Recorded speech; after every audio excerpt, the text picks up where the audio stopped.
Hi everyone.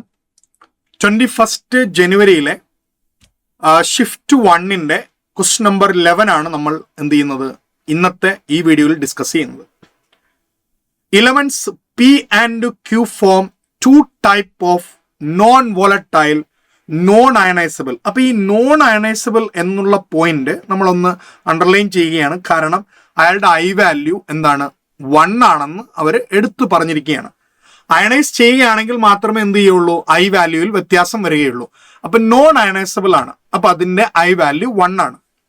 അപ്പൊ ആദ്യത്തെ compound P Q, രണ്ടാമത്തെ കോമ്പൗണ്ട് പി ക്യൂ 2. അപ്പൊ ഞാൻ അപ്പുറത്തെ പേജിലേക്ക് ഇയാൾ എഴുതുകയാണ്.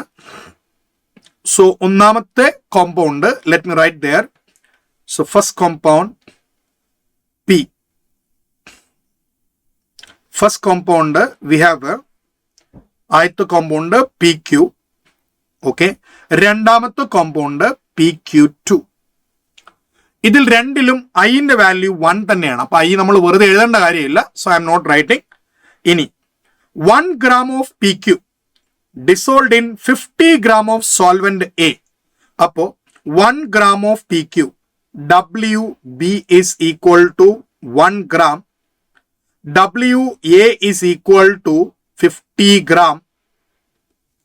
Next, delta TB was 1.176.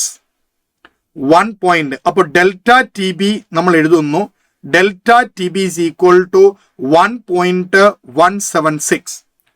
ഇതേപോലെ നമ്മൾ എന്ത് ചെയ്യുന്നു, അടുത്ത കഥയിലേക്ക് പോവുകയാണ്. 1 gram of P Q 2 dissolved in 50 gram of solvent. Okay, അപ്പൊ അവിടെ നമ്മൾ ഡബ്ല്യു ബി അവിടെയും നിങ്ങൾക്ക് കാണാം 1 gram തന്നെയാണ്. ഡബ്ല്യു എ നിങ്ങൾക്ക് കാണാം അത് 50 gram ആണ്. Next delta T B you can see that it's 0.689. നമുക്ക് അവിടെ തന്നിട്ടുണ്ട് ഡെൽറ്റ ടി ബി എത്രയാണെന്ന്, 0.689 ആണെന്ന്. അങ്ങനെയാണെങ്കിൽ നമ്മൾ എന്ത് ചെയ്യണം, നമ്മൾ പിന്റെയും ക്യൂവിന്റെയും മോളാർ മാസ് കാണണം. ഇതാണ് നമ്മുടെ ജോലി. അപ്പൊ നമ്മൾ അതിന് വേണ്ടിയിട്ടുള്ള സെറ്റപ്പ് അവിടെ ചെയ്യാൻ പോവുകയാണ്. ഓക്കെ, അപ്പൊ നമുക്കറിയാം ഡെൽറ്റ ടി ബി തന്നിട്ടുണ്ട്. അപ്പൊ മക്കളെ നമ്മൾ പഠിച്ച പ്രകാരം ഈ ഡെൽറ്റ ടി ബി അല്ലെ, ഇയാളെ ഞാൻ 1 എന്ന് വിളിച്ചു. Delta T B 1 is equal to W B into 1000 divided by M B divided M B into W of A into K B. ഇതാണ് നമ്മളുടെ ഇക്വേഷൻ ഡെൽറ്റ ടി ബി. അപ്പൊ ഇതിനകത്ത് ഒരു ചെറിയ മാറ്റം മാത്രമേ വരുന്നുള്ളൂ. എന്താണെന്ന് ചോദിച്ചാൽ ഈ മോളിക്കുലർ മാസ് മാത്രമാണ് എന്ത് ചെയ്യുക, മാറിയിട്ട് വരിക. ബാക്കി ഇതിനകത്തുള്ള ഡബ്ല്യു ബി, ഇതിനകത്തുള്ള 1000, ഇതിലെ കെ ബി, ഇതിലെ ഡബ്ല്യു എ, ഇതെല്ലാം അപ്പുറത്തും സെയിം ആണ്. അപ്പൊ ഞാൻ അപ്പുറത്തും എഴുതുകയാണ് delta B 2. Delta B 2 is equal to delta T B 2 equals W B into 1000 into Kb divided by what comes molecular mass of the solute into weight of the solvent. ഇവിടെയും നമ്മുടെ ഈ റൗണ്ടിലുള്ള ആൾ മാത്രമേ വ്യത്യാസമായിട്ടുള്ളൂ. അങ്ങനെയാണെങ്കിൽ ഡെൽറ്റ ടി ബി 1 അല്ലെങ്കിൽ delta T of P Q, delta T of P Q divided by delta T of P Q 2. This will be equal to അല്ലേ. നോക്കൂ, അപ്പൊ നമ്മൾ എഴുതേണ്ടത് molecular mass of P Q 2 divided by molecular mass of P Q. ഇതാണ് നമുക്ക് കിട്ടിയ equation. ഇതിനകത്ത് നമ്മൾ ഈ സംഭവങ്ങൾ സബ്സ്റ്റിറ്റ്യൂട്ട് ചെയ്യണം എന്ന ജോലി മാത്രമാണ്. അപ്പൊ നമ്മൾ സബ്സ്റ്റിറ്റ്യൂട്ട് ചെയ്യാൻ പോവുകയാണ്. അങ്ങനെ സബ്സ്റ്റിറ്റ്യൂട്ട് ചെയ്താൽ നമുക്ക് എന്ത് ആൻസറിലേക്ക് എത്തിപ്പെടാം? Let's think of. നോക്കൂ, ഡെൽറ്റ ടി ബി ക്യൂ തന്നിട്ടുണ്ട് 1.176. Let me take that 1.176 divided by 0.689. This equals molecular mass of pq2 എനിക്ക് p plus 2q എന്ന് എഴുതാം. p plus 2q. അതുപോലെ താഴെ എനിക്ക് എന്ത് എഴുതി വയ്ക്കാം, p plus q എന്നും എഴുതി വയ്ക്കാം. So p plus 2q plus what we have p plus q. അപ്പൊ അങ്ങനെയാണെങ്കിൽ നമുക്ക് ഇതിനെ ഒന്ന് ക്രോസ് മൾട്ടിപ്ലൈ ചെയ്ത് കൊണ്ടുവരാം. പക്ഷെ ക്രോസ് മൾട്ടിപ്ലൈ ചെയ്യുന്നതിന് മുന്നേ നമുക്ക് വേണമെങ്കിൽ ചെറിയ അഡ്ജസ്റ്റ്മെന്റ് മേളിൽ നടത്താം. നോക്കൂ, we have 117.6 divided by 68.9. This is equal to P plus 2Q divided by P plus Q.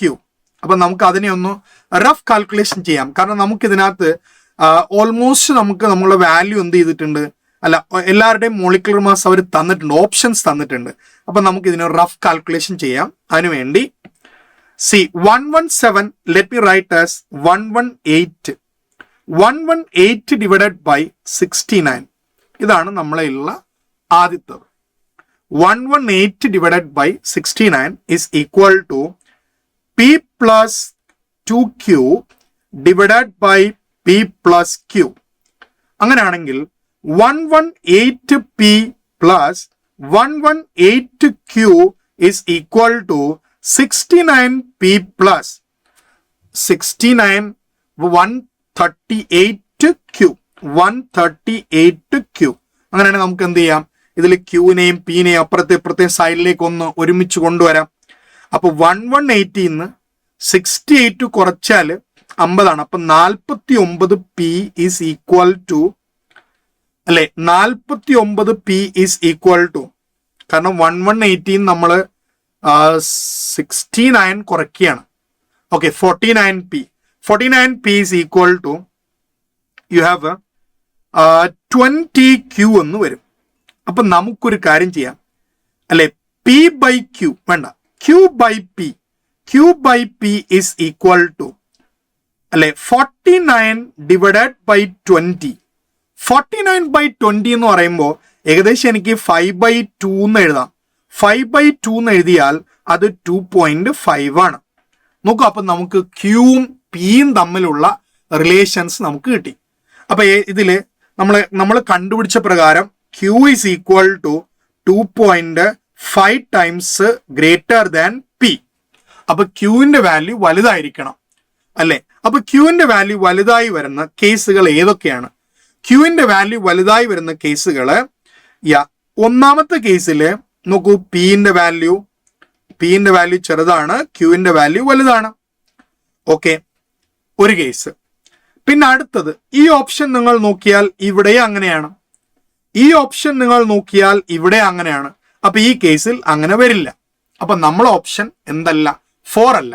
പക്ഷെ നമുക്കറിയാം പിയും ക്യൂവും തമ്മിലുള്ള റിലേഷൻ, അല്ലെ? Q is equal to 2.5 times of P. അപ്പൊ പിനെ നമ്മൾ എന്ത് ചെയ്യുക, ഏകദേശം 2 മടങ്ങ് മൾട്ടിപ്ലൈ ചെയ്യുമ്പോൾ ആരെ കിട്ടണം? ക്യൂവിനെ കിട്ടണം.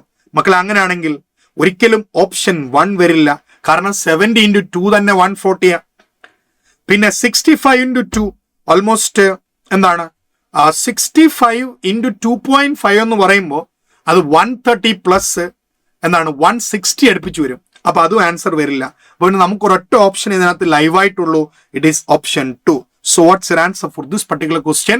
It's option 2 comes as the answer for this. Thank you.